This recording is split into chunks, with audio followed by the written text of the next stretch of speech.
Hello, I'm Scott Davis. Welcome to New World Birth. By accessing this presentation, you're inviting me to share this information regarding our passage through this challenging and very hopeful time. And this is the care and feeding of a New World Age report for the Gregorian date of November 8th, 2013, and 1 Eek or Wind in the Wind Tzolkin calendar. Also, we're going to be talking about Mercury and Neptune. Both are turning direct, and the Taurus full moon. November 8th is 1 Eek or Wind. This carries themes of air, breath, life force, prana, chi, that which animates life, inspiration, imagination, sparks of creativity and spirit, communication, and the dissemination of seeds and ideas. And the day glyph for wind is a T-shaped cross, and it represents the Mayan god of wind, but also symbolic of trees, which restore the life energy to the air. And I really love this connection between wind being about communication, and we've got the planet of communication, Mercury, at the peak of its power during this trecena. This 13-day period would be a good time to communicate your inspiration and connect with the life force that makes you truly unique. Before I get into the real daily energy for 1 Eek or Wind, on November 8th, 2013, we have all the planets are appearing to be moving direct or forward from our vantage point here on the Earth, except for Mercury and Jupiter, Chiron, Uranus, and Neptune, which are appearing to move a retrograde or in reverse motion. And Mercury retrograde is going to change on November 10th. So the beginning of the trecena is a good time to avoid signing contracts or other legal papers or making any major purchases or even taking a new job. If you can postpone these types of activities, then the terms are going to be much clearer after Mercury's moving direct. Mercury retrogrades really force us to slow down and pay attention to our lives by making us focus on the details of our daily experience.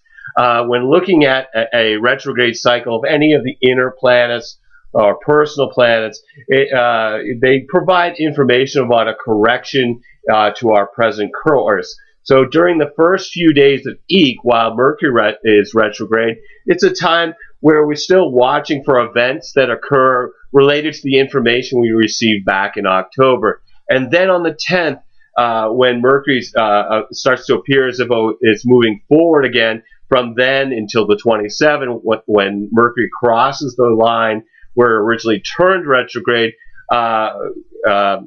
this is when we're going to be moving forward with the revision to our previous course based on the information that we've gathered and the experience we've had during this retrograde cycle. And I've discussed in depth the implications of some of these other planets moving retrograde in past reports, so I'm just going to keynote each one. First of all, Jupiter, which is pretty newly retrograde. Jupiter was the king of the gods. The planet's about good fortune and opportunities, faith, religion, beliefs, and expansion. And it's in the sign of Cancer. And Cancer is about family and the home and nurturing and protection. And mostly what I find with Jupiter retrograde, as with any retrograde cycle, it's about reviewing the past. And with Jupiter, what gets reviewed is missed opportunities. And in Cancer, these are likely to be related to the home and the family. Okay, we've got retrograde Chiron. This has us reviewing our wounds so that they can be released by having the courage to open our hearts to any fear or pain associated with our past. Retrograde Uranus in Aries has us seeking. Not has us seeking it. What it wants to do is to shake our foundation, shock us to awaken, and forces us to embrace a new way of living through reversals and unexpected events. And then we have retrograde Neptune up here in Pisces. This is seeking transcendence through spiritual practices to keep us grounded as we expand our intuition and consciousness. And we're in the middle of the 4 years of unexpected rebellion of the individual, represented by Uranus in Aries, as it forms a challenging square or 90-degree angle from our perspective here on Earth with Pluto in Capricorn, which represents the decaying power structures. The big change for 1 eek is with Neptune. Neptune, currently at the very beginning of the Wind Tzolkin, it appears to be stopped. And then when it's stopped, it's at the peak of its power. As it's going to begin to move forward again from our perspective here on Earth on November 13th. And Neptune is at a standstill as it prepares to turn direct. This brings spirituality and creativity forward, but also delusions, because the Lord of the Sea, at its peak of its power, and it's in its own sign of Pisces during November, it's seeking transcendent through spiritual experience. So this can be a time to use spiritual practices to keep us grounded as we expand our intuition and consciousness.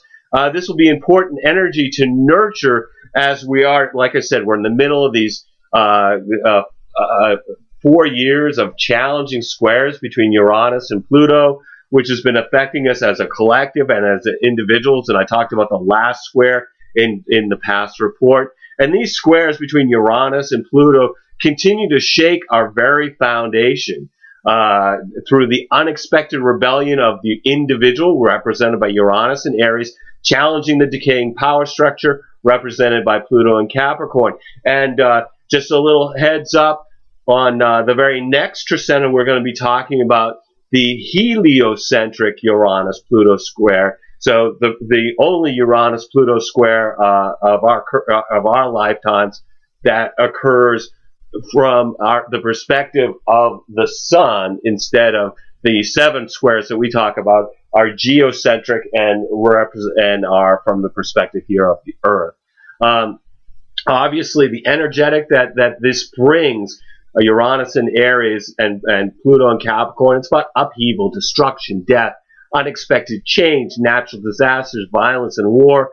So finding our peace in our connection with spirit is really, really important qualities to be cultivating now as we're going through this tumultuous period. Neptune really pushes us to transcend the physical world and to connect with our higher purpose through spiritual transformation, but it also encourages escapism. So some will seek consciousness, others are going to, some will seek to go unconscious, and others are seeking to awaken.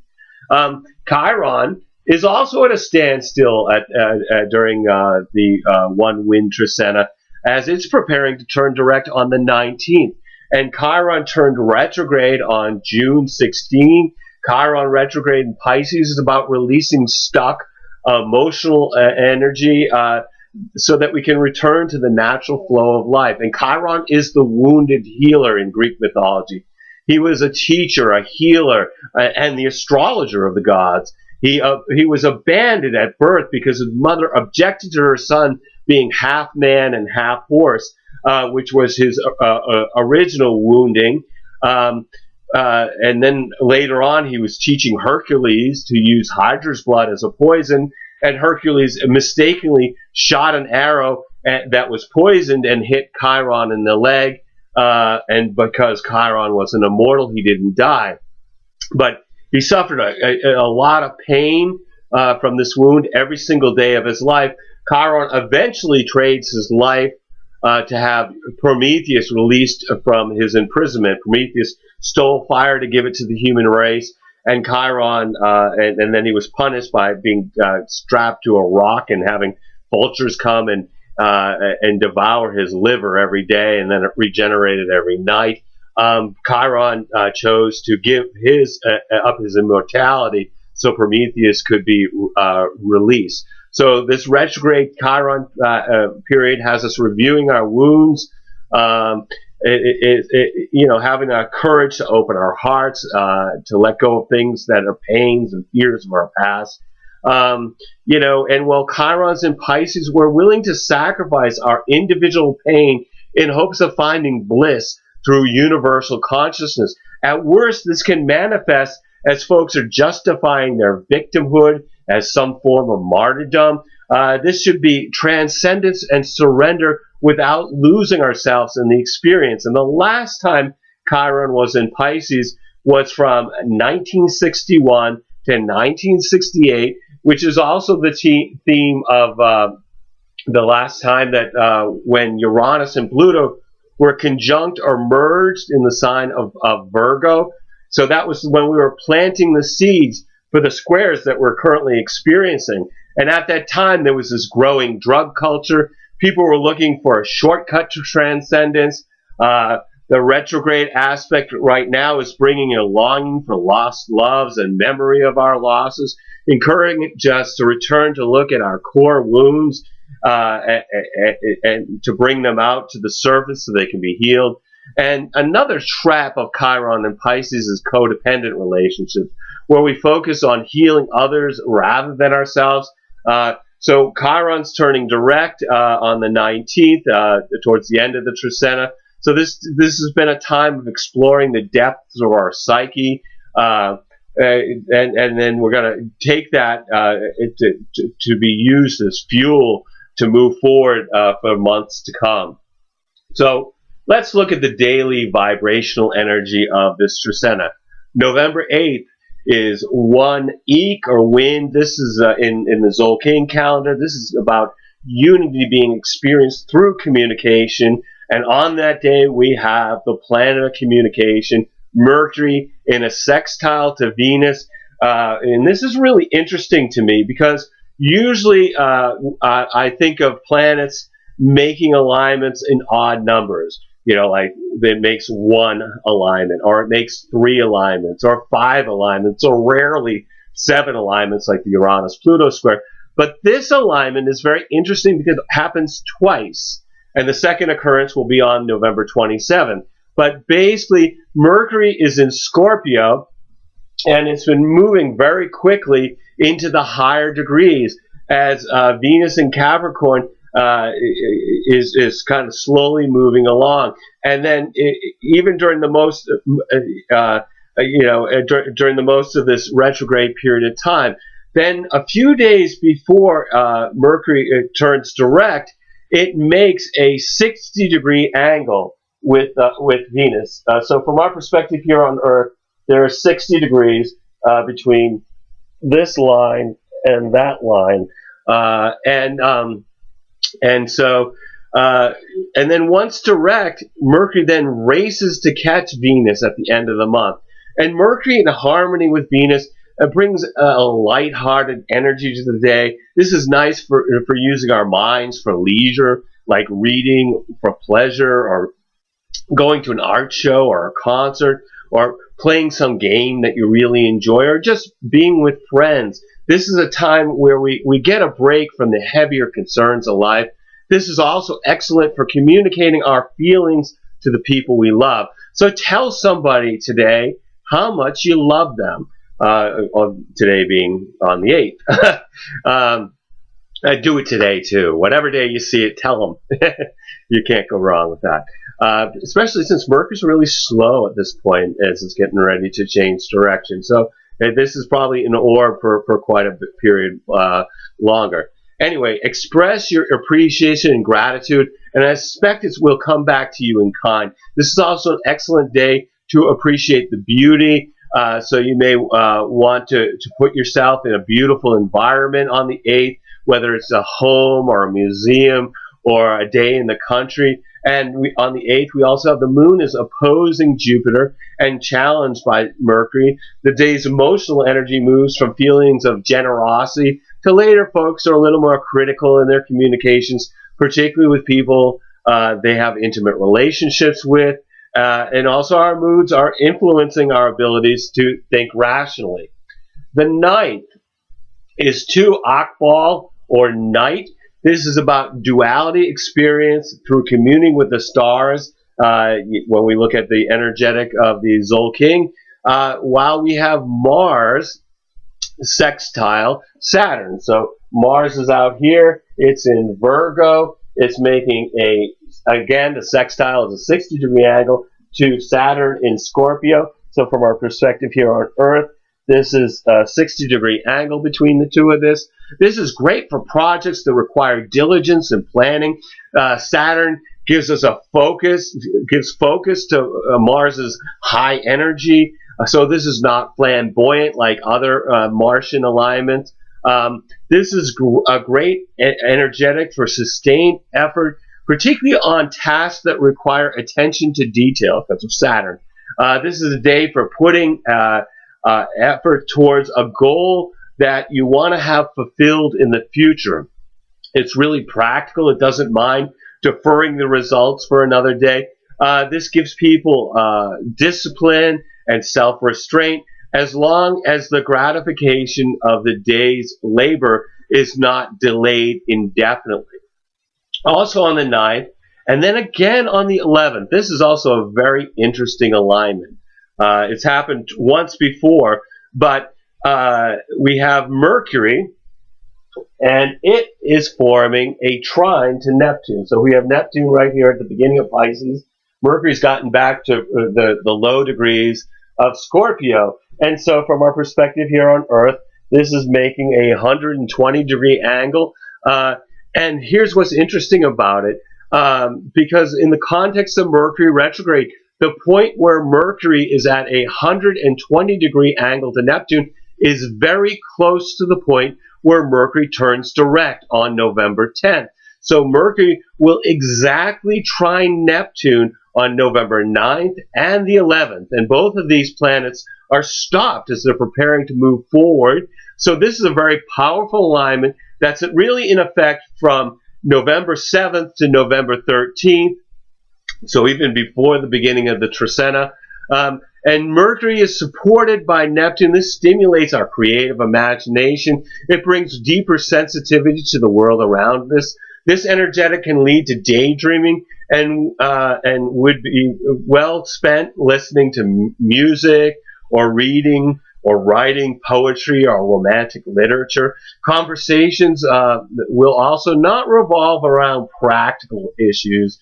They're going to be better suited to discussions of otherworldly spiritual topics, our fantasies, our hopes, our dreams. This is not energy that's really great for accomplishing work, but it's really wonderful for empathy and for selfless compassion, with the offer to help others, maybe without an interest in any kind of gain ourselves. This is also very good energy for studying art, religion, music, poetry, spiritual and occult subjects, as we're able to kind of transcend our normal limitations to our rational thinking. And we have the Aquarius moon is stimulated by Uranus and challenged by Saturn, which moves from pleasant yet restless feelings, craving emotional excitement earlier in the day to do something that's outside of our normal routine. And then later on, when it's interacting with Saturn, people tend to feel a little more lonely and isolated. And then November 10th is 3 Khan or Seed or Lizard in the Wind Tzolkin calendar. This is about taking action through planting seeds and making new connections. And this is the day when Mercury turns direct. So actually, it would be better represented, same degree of Scorpio, but it's now on this back side of Scorpio where it's going to be moving counterclockwise from our perspective here on Earth. So moving through all the signs of the zodiac as we would expect them to. It's at a standstill right now. It's at 2 degrees Scorpio, heralding a time to begin to think about implementing the revision to our previous course that we became aware of with the information experiences that we had during the retrograde cycle. Take a few days, though, to let it gain momentum. But over the next few days, we're going to feel an invisible attraction to begin our new journey. We're also going to have the first quarter moon in Aquarius being challenged by the sun at 1 a.m. Eastern Standard Time.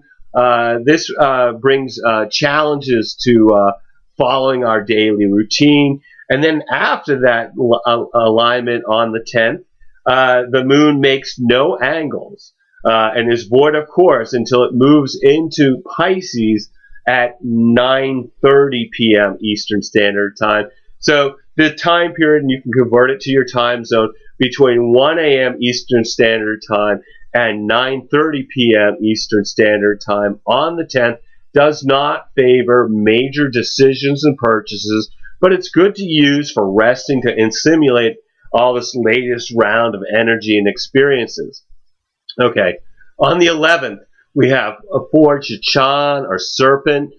This is about stability through being flexible, and again, right, like I said, right back to back. This is bookends on either end of Mercury turning direct. Mercury makes that trine to Neptune, and that occurred just a few days. And again, think about this as being an orb. This energy is really affecting us from the 7th to the 13th. Mercury, it's communication. Neptune's, spiritual and transcends this energy. Like I said, it's going to be daydreamy. It's going to be nice for music and art and spiritual practices. Conversations are just not about practical subjects. They're about what really drives us on a spiritual level. And then but just don't really get all caught up in I got to figure this out. Rational thinking is just not wait until after the 13th if you really need to think about something very clearly. But go along, experience art, experience those creative pursuits, experience those Piscean things, be in the flow. And the 11th, as it turns out, also has the Pisces moon, and it's finding support from Mercury and Saturn, and it's merging with Neptune, and it's a harmony with Venus and Pluto. So the day's emotional energy moves from being in touch with our feelings and able to share them with others, while also feeling empathy for those around us, including the possibility of clairvoyance and telepathic experiences for those who are really sensitive by nature, and then having pleasant energy for being with friends and loved ones, and then later experiencing deep emotions on a profound level. And then finally, the emotional wave just kind of moves into a real sober, realistic view of life. November 12th, we've got 5 Chemi, or transformation. This is about empowerment through releasing what no longer serves us, according to the Wind Tzolkin calendar, while we have the Sun trine Jupiter. So from our perspective here on the Earth, the Sun is at a 120-degree angle to Jupiter in Pisces, in Cancer, the Sun in Scorpio. This is really one of the most positive transits. It brings enthusiasm and optimism. It can have an effect that people kind of feel lazy. Excuse me, but I encourage folks to use this energy to accomplish something that's good for yourself. This is a day to project positive energy into the environment, and can have some influence on your affairs and accomplishing something you desire. Some people look at this and they say, oh, this is just dumb luck. But the transit has its roots in something, but when the transit has its roots in something that was done in the recent past, perhaps you planted a seed when Mercury was connecting with Saturn. This energy is good for making changes in your life without feeling a sense of loss. This is kind of softens the edges of things. It's also good for studying something that's been of interest to you, particularly like subjects that help you see the world as a whole. And the moon is in Pisces, is opposed by Mars, and finds support from the Sun and Jupiter. This is a day that with people being more excitable and irritable, which can cause problems in our personal relationships when it's the moon interacting with Mars in their opposition. But then it shifts to a feeling of a sense of inner harmony, which is mirrored in the outside world, and people having a sense of well-being when it's later on it's interacting with the Sun and Jupiter. The 13th is 5 Manik, or Deer, which is about being in the flow uh, through being of service to others. And this is the point where Neptune turns direct, which is not going to be real. It's really kind of not so noticeable for the most part because of the nature of Neptune, and particularly when it's in the sign of Pisces. Usually I look at retrograde planets as operating on us internally, and then direct planets are affecting our environment, which then we respond to. So I don't see that this is going to be strongly something we're going to be aware of when Neptune turns direct. But, Neptune in direct motion, we hear more about subjects like, things like marijuana legalization or spiritual and occult subjects, or the disillusionment of citizens under corrupt systems of government. We also have the Aries moon is being challenged by Venus and Pluto as it merges with Uranus. The day's emotional energetic has pleasant feelings for being with others we want to know better, with people feeling impulsive and perhaps acting rashly, with moods changing quickly and unexpectedly, and then having the compulsion to act in ways that may not be good for us in the long run. November 14 is 7 Lamont, or star, which, of course, the star that it refers to is Venus. And this is about reflection through being grateful for abundant relationships. And on this day, we have Venus over here, and it's in a square relationship to Uranus. So from our perspective here on Earth, this is a 90-degree angle, and it's activating the Venus-Pluto square for a few days before the 14th, and has folks seeking excitement in their love relationships. This can include picking a fight to experience a different aspect of interacting. In the middle of November, it's intense, and we have when we have the planet of love, but it's also, Venus is the planet of love, but it's also in Capricorn. It's also the planet of money in the sign of Capricorn and being challenged by the winds of change. This is very interesting. So we're not just looking at Venus related to love, but we're also looking at it as it also is about money.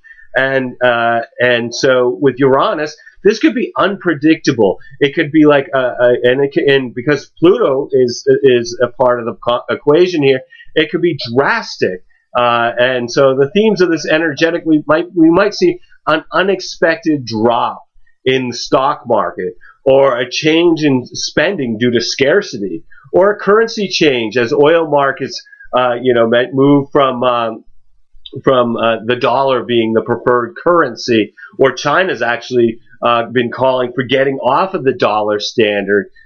So this is the type of energetic where we may see a change like that. On a personal level, folks are looking for something exciting, something out of the ordinary. So if your relationship has become dull or predictable, this might be a time where to inject some kind of new experience rather than have it erupt into a fight about how we never do anything interesting. Basically, the less flexibility in your relationship during this transit, the more damaging this relationship is likely to be. And then we also have Venus's sextile, or making a 60-degree angle to Chiron, which brings an opportunity to heal through our social interactions and romantic relationships. And I think I want to take a moment here. If you've gone outside and you've been looking at the night sky lately, Venus is huge. And actually, what I like about this chart that I made, and I believe it's my invention, I've never seen anybody else do astrology this way, is you can actually see why Venus is so big. When you think about the orbit of Venus, just like the moon in its orbit, when the sun is shining directly on it like a full moon, it would be over here from our perspective, and that would be when it would be the biggest when the most of the face, the entire face of Venus would be illuminated. But currently, from our perspective, it's right at the edge of this orbit, which means from our perspective, the lighting for Venus is really like a fourth quarter moon. We can see clearly half of the crescent of where the light is illuminating Venus. But look at how close Venus is to the Earth. So it's going to continue to grow in its brightness during this time period. So go out and look at it, because right now Venus is bright, during this time period, and actually goes into, I believe, December. It's going to be very bright to look at.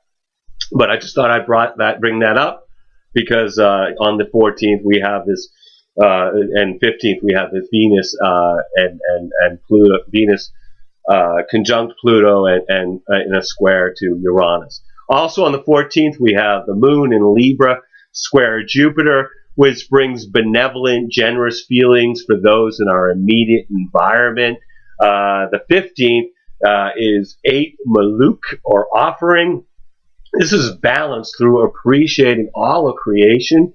And we have Venus at this point is conjunct Pluto. So from our perspective here on Earth, these are at the same exact degree of Capricorn, which, again, this has been active for a few days before and after the 15th. When we merge the energy of a romantic love with the energy of death and rebirth, this typically is when we get contacted by ex-lovers, or we want to contact them. And, just to be clear about this, typically if the relationship had problems before, thus becoming ex-lovers, reconnecting to the past interest, romantic interest, does not usually yield a sustainable relationship. So I usually encourage folks to fight the urge to merge with the ex. Regardless, this does have really intensified love experiences. Some feel insecure in their relationships, which could lead to feeling of possessiveness and jealousy. Venus transits are relatively quick, so be careful not to do something or say something that cannot be corrected. We no longer have Jupiter in this orb with the Uranus-Pluto square, so we have lost a certain level of protection that Jupiter has been offering us. We also have the Taurus moon is in harmony with Neptune and opposed by Mercury, which moves from being very sensitive to the moods of others, and we have some folks are feeling a real conflict between their feelings and reason, and others are having fruitful expressions of their deeper awareness, either internally or in a conversation with another. So those are the energetics that we move through on the 15th regarding the moon. November 16th, we have 9 Ak, or dog, in the Wind Tzolkin calendar. This is about patience experience through enjoying family and friends. With the moon in Taurus, finding support from Pluto, Venus, and Mars, and opposed by Saturn, which starts the day with feeling on a deeper, more intense level under the influence of Pluto, with enjoying pleasant feelings and social interactions, to later feeling lonely and isolated, Saturn, and then finally feeling a little more confident than usual, with the ability to assert ourselves in a positive manner.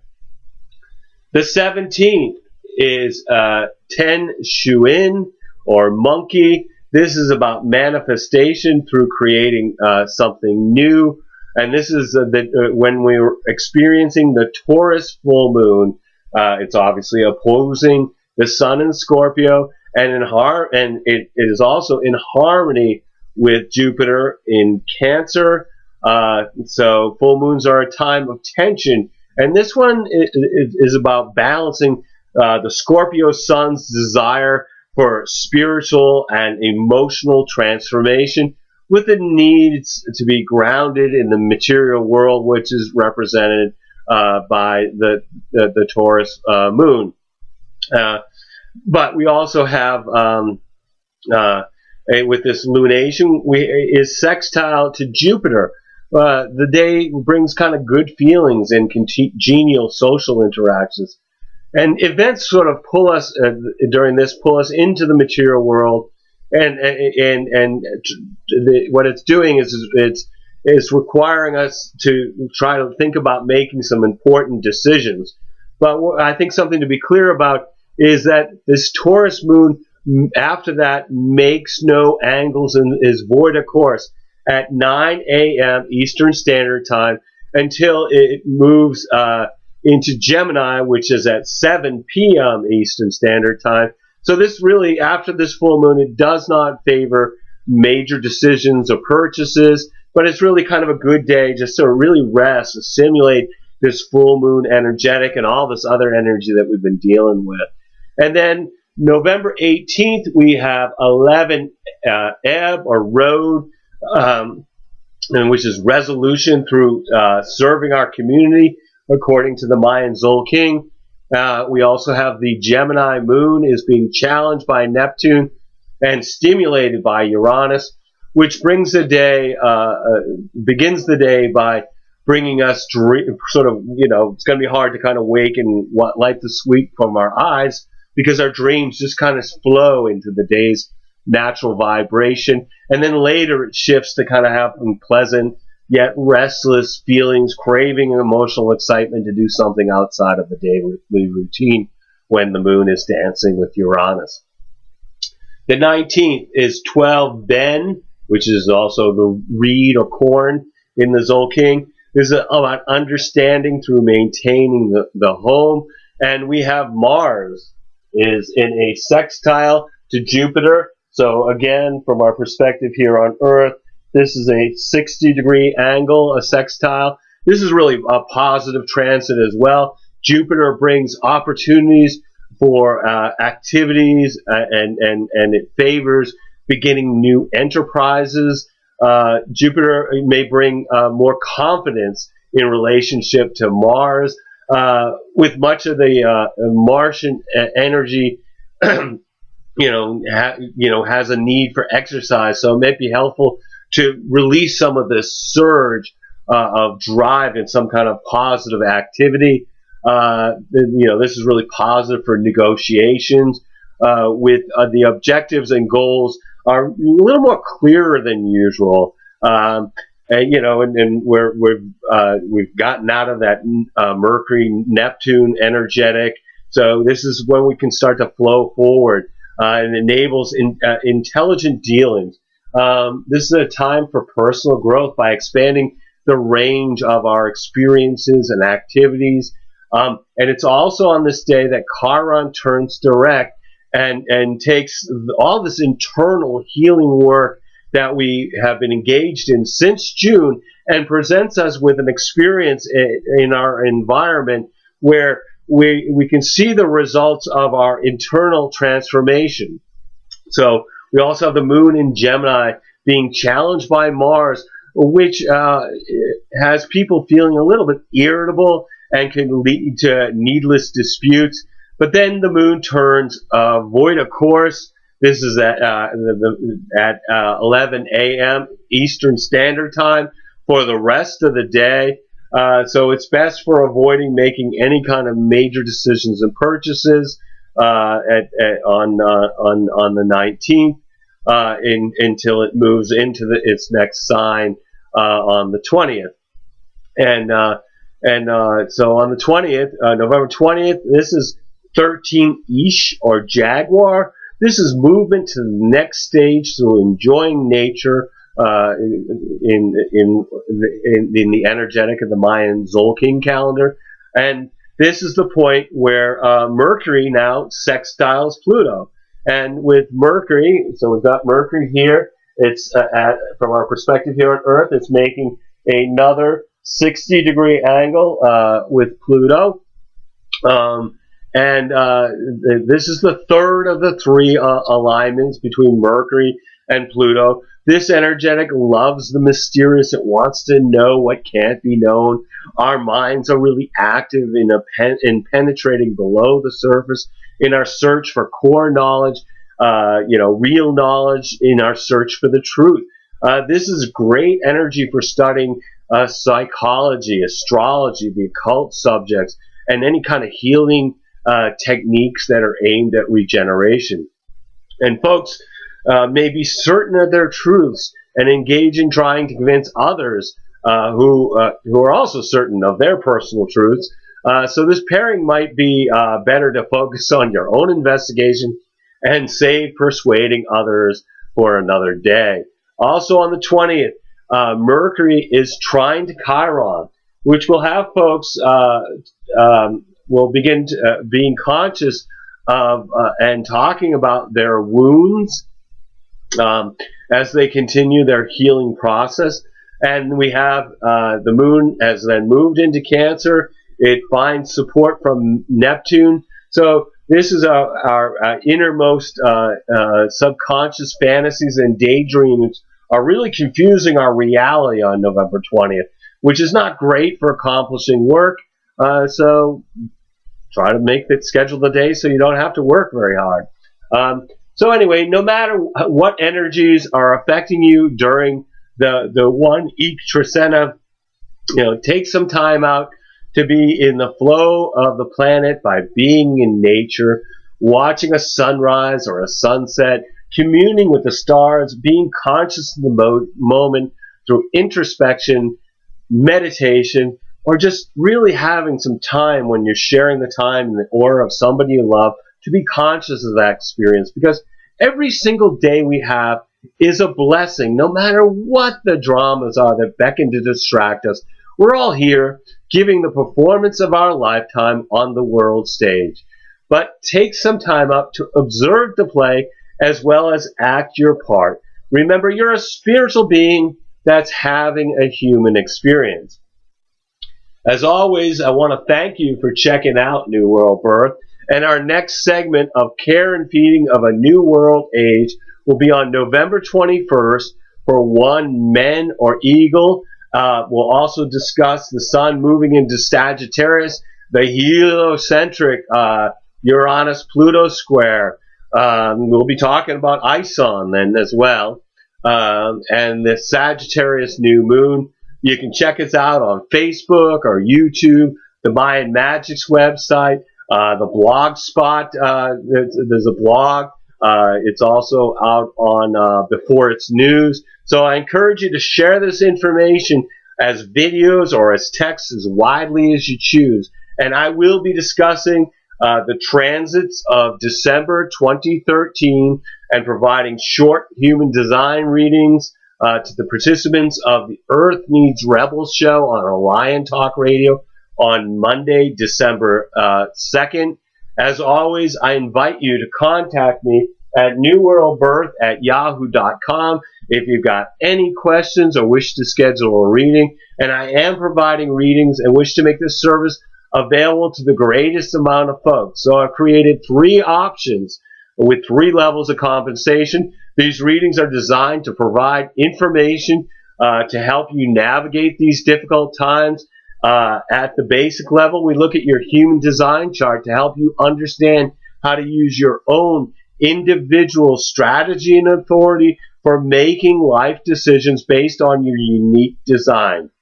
And then I include 3 months of astrological transits as they relate to your natal and progressed astrology chart, along with the human design reading at the middle level. And at the top level, the human design and astrology transit reading will be recorded and sent to you as an MP3 file that you can download to your computer. So if you've been thinking about getting a reading, please contact me. I would love to provide you a reading during these uncertain times. You'll need to either be able to call me in Maine, or we can connect on Skype to receive your reading. We're also accepting donations to keep these reports freely available, and we are definitely at a point where we need some support, please. If you have the resources to make a donation, or better yet, you have the resources to get a reading, because those readings help us at New World Birth continue to release the care and feeding of a New World Age report. And also, we just put out the November neutrino report for those of you who've been following along with the human design transits.